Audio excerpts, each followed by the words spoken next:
Hello, I am here again to visit with you and to share some background noise from my bird, as well as some information about service dogs, because I have oftentimes spent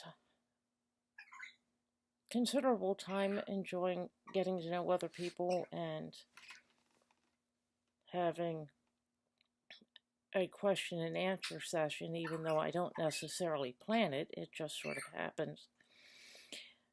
A lot of people wonder, did I get my service dog Bella from a program, or did I get her donated from some private person? Just how I found her.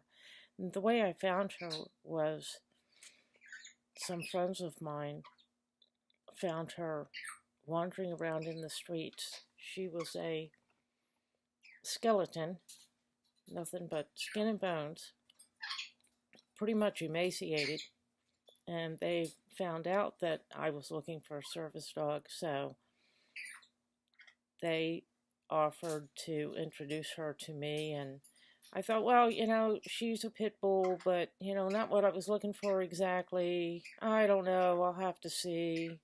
I guess I'll take a look and get to know her. Kind of a, not rejecting her, but because she wasn't exactly the breed I had in mind. I was looking like at a lab golden mix or a lab golden pit bull mix rather than a pure breed, for one thing. And I also was not sure how well pit bulls would work as service dogs. I hadn't had a chance to think about it, much less come up with any kind of research that would validate me considering getting to know this dog. But out of curiosity, I thought, well, why not? Because it takes a long time to find a dog that would work as a service dog. I know there's been times when I've been in between dogs for as much as a year, maybe a year and a half. Anyway, I decided to meet her, and we had a meet and greet, and I fell in love immediately, and I was excited about how wonderful she was. But I realized all of a sudden, wait a minute, you're not looking for a pet. I mentally dug in my heels and said, whoa, where are you going with this? Because honestly, I just was just absolutely madly in love. I thought she was a very wonderful dog.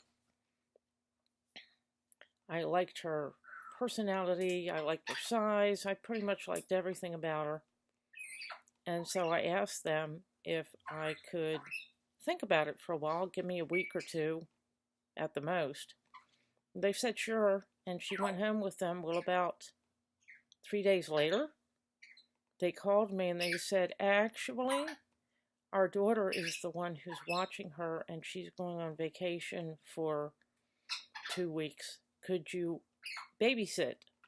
And I thought, wow, that would be just perfect, because that way I would be able to get to know her, evaluate her, and decide if